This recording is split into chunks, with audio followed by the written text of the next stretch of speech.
The primary reason for installing an isolated ground or AIG system is to minimize the potential for electrical shock, particularly in environments where sensitive equipment is used or where individuals may be more vulnerable to electrical hazards.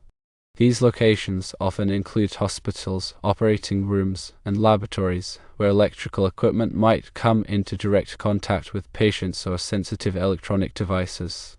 An IG system establishes an alternative grounding route for fault currents. This helps prevent these currents from flowing through unintended paths, such as a person's body or sensitive electronic equipment, thereby reducing the risk of electrical shock or interference.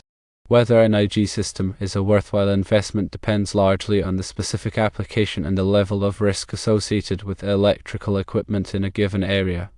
In settings where the risk of electrical shock or interference is high, such as hospitals or critical care facilities, an IG system is often deemed essential. The added safety and protection it provides can outweigh the costs associated with installation and maintenance. However, in environments where the risk is lower, such as residential or standard commercial buildings, the necessity of an IG system may be less critical. In such cases, the decision to install an IG system should be based on a thorough risk assessment, considering factors such as the types of equipment used, the presence of sensitive electronic devices, and the potential for human contact with electrical sources. Considering the installation of an IG system, it's more effective to run a separate hot wire, neutral wire, equipment grounding conductor, or an isolated ground wire to each outlet. This approach is superior to relying solely on hospital-grade AC cable with the cable sheath acting as the EGC. The primary reason is that a dedicated isolated ground wire provides a more reliable and robust grounding path. Here's a more detailed explanation. Firstly, dedicated grounding path. A dedicated isolated ground wire offers a direct and uninterrupted path for fault currents to return to the source. This minimizes the impedance, or resistance, in the grounding path, which is crucial for quickly clearing faults and reducing the risk of electrical shock. Secondly, conductivity. A solid copper wire, typically used for the isolated ground, has higher conductivity than the metal sheath of a cable. This allows fault currents to flow more easily, improving the effectiveness of the grounding system. Thirdly, durability and longevity. The cable sheath, while serving as an EGC, is susceptible to damage and corrosion over time. This can compromise its ability to effectively conduct fault currents. A dedicated isolated ground wire, properly installed and protected, is less prone to these issues. Fourthly, reduced noise and interference. An isolated ground wire is specifically designed to minimize electrical noise and interference. By providing a separate grounding path for sensitive equipment, it prevents noise from other circuits from affecting the performance of the equipment.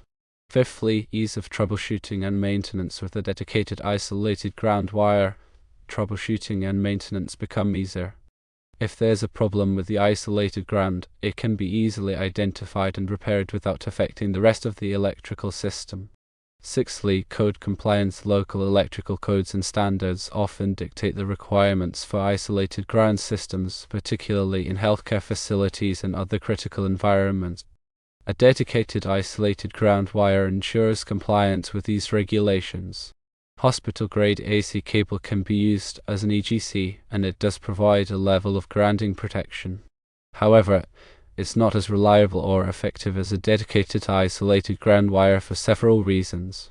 The cable sheath is not as conductive as a solid copper wire. The effectiveness of the cable sheath as an EGC can diminish over time due to corrosion or damage. Relying solely on the cable sheath as an EGC may not meet the stringent requirements of certain electrical codes or standards, especially in healthcare settings. Using a dedicated isolated ground wire simplifies troubleshooting and maintenance. If there's an issue with the isolated ground, it can be easily identified and repaired without having to replace the entire cable. This can save time and money in the long run. In summary, while hospital-grade AC cable can be used as an EGC, it's generally better to install a dedicated isolated ground wire along with the hot, neutral, and EGC wires to each outlet. This provides a more reliable, robust, and code-compliant grounding system, especially in environments where electrical safety is paramount. Now let us discuss the difference between equipment grounding and isolated grounding. Equipment grounding conductors, EGs, provide a low impedance path for fault current to return to the source, clearing a fault quickly, opening the overcurrent protective device. Isolated grounds reduce electrical noise in the grounding conductor. Isolated grounds are used to reduce electrical noise on sensitive electronic equipment. Isolated ground receptacles are identified by an orange triangle on the face of the receptacle. The grounding terminal of an isolated ground receptacle is connected to an insulated grounding conductor that is run back to the source of the branch circuit, typically the panel board. The isolated grounding conductor is isolated from the metal conduit, boxes, and other metallic parts of the electrical system. The purpose of this is to reduce electrical noise in the grounding conductor that can interfere with the operation of sensitive electronic equipment. Isolated grounds are typically used in hospitals, laboratories, and other facilities where sensitive electronic equipment is used. Here are some of the benefits of using isolated grounds. They reduce electrical noise on the grounding conductor. This can improve the performance of sensitive electronic equipment. They can help to prevent electrical shock. By providing a separate path for fault current to return to the source, isolated grounds can help to reduce the risk of electrical shock. They can help to protect equipment from damage. By reducing electrical noise and preventing electrical shock, isolated grounds can help to protect equipment from damage. Here are some of the things to keep in mind when using isolated grounds. They should only be used in circuits that supply sensitive electronic equipment. They should be installed by a qualified electrician. They should be inspected and tested regularly to ensure that they are working properly. Here are some additional details about isolated grounds. The isolated grounding conductor must be insulated. The isolated grounding conductor must be run back to the source of the branch circuit, typically the panel board. The isolated grounding conductor must be isolated from the metal conduit, boxes, and other metallic parts of the electrical system. The isolated grounding conductor must be identified by an orange stripe or marking. The isolated grounding conductor must be terminated at the grounding bus in the panel board. The isolated grounding conductor must not be connected to any other grounding conductors. The isolated grounding conductor must be sized according to the requirements of the National Electrical Code, or NEC. Here are some examples of equipment that may benefit from isolated grounds. Computers, medical equipment, laboratory equipment, audio and video equipment, and industrial control equipment. Here are some potential downsides to consider when thinking about isolated ground systems. Firstly, cost-isolated ground systems can be more expensive to install than traditional grounding systems. This is due to the additional materials and labor required. Secondly, complexity-isolated ground systems are more complex to design and install than traditional grounding systems. This means that it is important to use a qualified electrician who has experience with isolated ground systems. Thirdly, maintenance-isolated ground systems require more maintenance than traditional grounding systems. This is because the isolated grounding conductors must be inspected and tested regularly to ensure that they are working properly. Fourthly, potential for ground loops. Isolated ground systems can create ground loops if they are not properly installed. Ground loops can cause electrical noise and interference. When installing an isolated ground system, it is important to follow the manufacturer's instructions and all applicable electrical codes. It is also important to use a qualified electrician who has experience with isolated ground systems. Here are some additional considerations for isolated ground systems. Isolated ground systems should only be used in circuits that supply sensitive electronic equipment.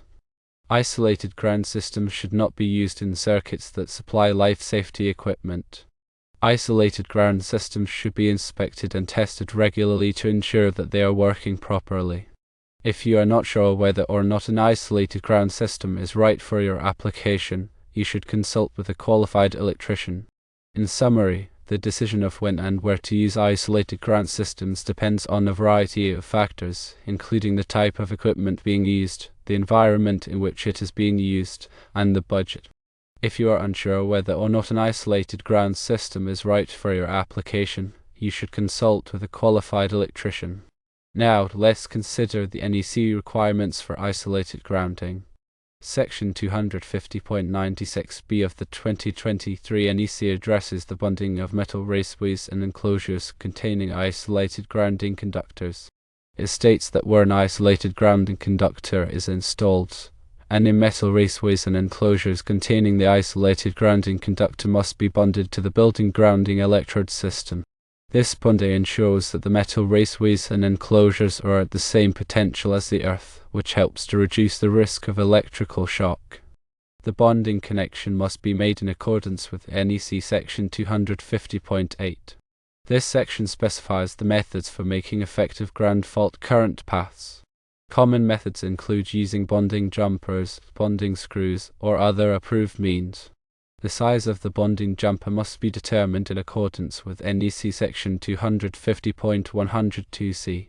This section provides tables and guidelines for sizing bonding jumpers based on the size of the circuit conductors. The intent of NEC section 250.96b is to ensure that metal raceways and enclosures containing isolated grounding conductors are properly bonded to the building grounding electrode system. This bonding helps to reduce the risk of electrical shock and provides a path for fault current to flow back to the source in the event of a ground fault. Now let's talk more about NEC 250.146. NEC 250.146 covers the requirements for connecting the equipment grounding conductor to receptacles and equipment in electrical systems. This section is crucial for ensuring electrical safety by providing a low impedance path for fault current to return to the source, which helps to quickly trip over current protective devices like circuit breakers and fuses. Here's a breakdown of the key requirements. General requirement NEC 250.146 states that the equipment grounding conductor EGC must be connected to the grounding terminal of receptacles and equipment. This connection ensures that metal parts of electrical equipment are grounded, reducing the risk of electric shock. Methods of connection NEC 250.146b outlines the acceptable methods for connecting the EGC to receptacles and equipment. The specific method depends on the type of wiring system used. For grounded systems, the EGC must be connected to the metal box or enclosure and the receptacle grounding terminal. This is typically achieved using a bonding jumper. For ungrounded systems, the EGC must be connected directly to the receptacle grounding terminal. Isolated ground receptacles NEC 250.146d addresses the requirements for isolated ground receptacles. These receptacles have a separate grounding conductor that is insulated from the metal box or enclosure. The purpose of this isolation is to reduce electrical noise and interference in sensitive electronic equipment. The isolated grounding conductor must be run back to the service equipment or separately derived system. The isolated grounding conductor must be insulated from the metal box or enclosure. The isolated grounding conductor must be identified by an orange stripe or marking. The metal box or enclosure must still be grounded using a standard EGC. Continuity: the EGC must be continuous throughout the electrical system. This means that it must be connected to each metal box, enclosure, and piece of equipment. The EGC must be sized according to NEC 250.122. This section provides tables and guidelines for sizing EGC based on the size of the circuit conductors. Grounding electrode system: the EGC must be connected to the grounding electrode system. This system provides a connection to the earth, which helps to stabilize voltage and provide a path for fault current to flow back to the source. The grounding electrode system must be installed in accordance with NEC 250.50. Common grounding electrodes include ground rods, metal water pipes, and concrete encased electrodes. The general rules described in NEC 250.146 are critical for ensuring electrical safety in buildings. By properly connecting the EGC to receptacles and equipment, you can reduce the risk of electric shock and protect equipment from damage.